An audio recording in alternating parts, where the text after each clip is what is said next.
നാളത്തെ എപ്പിസോഡിൽ പവർ ടീമിനെ പറ്റി ചില പ്രധാനപ്പെട്ട കാര്യങ്ങൾ പറയാനുണ്ട് എന്ന് ലാലേട്ടൻ പറഞ്ഞിട്ടുണ്ട്. അതേപോലെ തന്നെ എവിക്ഷന്റെ ഒരു സെക്കൻഡ് പാർട്ട് നാളെ ഉണ്ടാകുമെന്നും ലാലേട്ടൻ പറഞ്ഞിട്ടുണ്ട്. നാളത്തെ എവിക്ഷനിൽ പുറത്താകാൻ പോകുന്നത് ശ്രീരേഖ തന്നെ ആയിരിക്കുമെന്നാണ് എനിക്ക് തോന്നുന്നത്. ഒരു 99% ഉറപ്പ് തന്നെയാണ് ശ്രീരേഖ തന്നെയാണ് പുറത്താകുന്നത്. വോട്ടിങ്ങിൽ നമ്മൾ പറഞ്ഞതുപോലെ തന്നെ ശരണ്യയും അതുപോലെ തന്നെ ശ്രീരേഖയുമാണ് ഏറ്റവും പുറകിലുള്ളത്. അതിൽ ശരണ്യ ഇന്ന് ഔട്ടായി.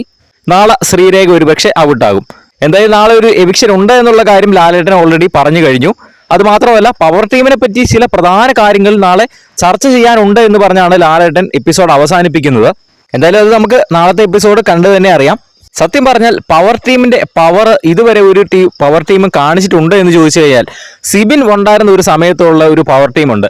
ആ ഒരു പവർ ടീമാണ് ശരിക്കുമുള്ള ഒരു പവർ ടീമായിട്ട് തോന്നിയത്. ഒരു പവറുള്ള ഒരു പവർ ടീമായിട്ട് തോന്നിയത് ആ ഒരു ആഴ്ചയിലെ പവർ ടീം മാത്രമാണ്. പിന്നീട് അങ്ങോട്ടോ അതിന് മുൻപോ ഒരു പവർ ടീം എന്ന നിലയ്ക്ക് ഒരു മികച്ച രീതിയിലുള്ള ഒരു പവർ ടീമിനെ ഇതുവരെ ബിഗ് ബോസ് ഹൗസിൽ കണ്ടിട്ടില്ല. അതുകൊണ്ട് തന്നെ പവർ ടീം എങ്ങനെ ആയിരിക്കണം എന്നതിനെ പറ്റിയുള്ള ഒരു ആമുഖമൊക്കെ നാളെ ലാലേട്ടൻ വീണ്ടും കൊടുക്കുമായിരിക്കും. 60 ദിവസമായി, ഇനി കൊടുത്തിട്ടും വലിയ കാര്യമൊന്നുമില്ല, എന്നാലും നാളെ പറഞ്ഞു കൊടുക്കുമായിരിക്കും. നാളത്തെ എപ്പിസോഡിൽ അപ്പോൾ എവിക്ഷനും പവർ ടീമിനെ പറ്റിയുള്ള ഒരു സംസാരവുമാണ്. നമുക്ക് നാളത്തെ എപ്പിസോഡ് കണ്ടു തന്നെ അറിയാം.